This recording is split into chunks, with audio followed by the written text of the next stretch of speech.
Hello, March 1 എന്നിട്ട് അലച്ചുൻ്റെ birthday. അപ്പം നമ്മൾ വിചാരിച്ചു ബർത്ത്ഡേക്ക് മുന്നേ ആയിട്ട് ഒരു ഫോട്ടോഷൂട്ട് നടത്താമെന്ന്. അപ്പം നമ്മളെ മേമേൻ്റെ മോന് ഫോട്ടോഗ്രാഫറാണ്. അപ്പം ഞാൻ ഓനോട് ഇങ്ങനെ കാര്യമെല്ലാം പറഞ്ഞ് സെറ്റാക്കി വെച്ച്. ലച്ചു ആണെങ്കിൽ ഫോട്ടോഗ്രാഫറെ കാണുമ്പോൾ കരയുന്നു. പിന്നെ ഒന്നും നോക്കിയില്ല, ക്യാമറ വാങ്ങിച്ചിട്ട് ഞാൻ തന്നെ കുറച്ച് ഫോട്ടോസെല്ലാം എടുത്ത് അവസാനം നമ്മളെ ഫാമിലി ഫോട്ടോ എടുക്കാണ്ടിരിക്കാൻ പറ്റില്ലല്ലോ. അങ്ങനെ എന്തെല്ലോ ലച്ചുനെ പറഞ്ഞ് ഒപ്പിച്ച് വീണ്ടും നമ്മൾ ഫോട്ടോ എടുക്കൽ സ്റ്റാർട്ട് ചെയ്തു. അപ്പം നമ്മൾ ഫോട്ടോ എടുക്കാൻ പോയത് കുയിലൂർ ഡാമിലാണ്.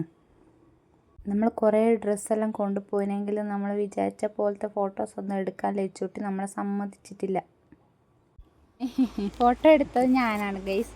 ഇപ്പം ഇങ്ങനെ വെറുതെ ഇരുന്ന് ഫോൺ നോക്കിയത് മാത്രം. ക്ഷീണിച്ച് നമ്മൾ മുട്ട പപ്സും ലൈമും കുടിച്ച്. അപ്പം അച്ചാച്ചൻ്റെ വക ലച്ചുട്ടിക്ക് ബർത്ത്ഡേ ഗിഫ്റ്റ് ഉണ്ട്, അതും കൂടി പർച്ചേസ് ചെയ്യാൻ പറഞ്ഞിട്ടുണ്ടായി. അങ്ങനെ ഗിഫ്റ്റും വാങ്ങി നേരെ വീട്ടിലേക്ക്.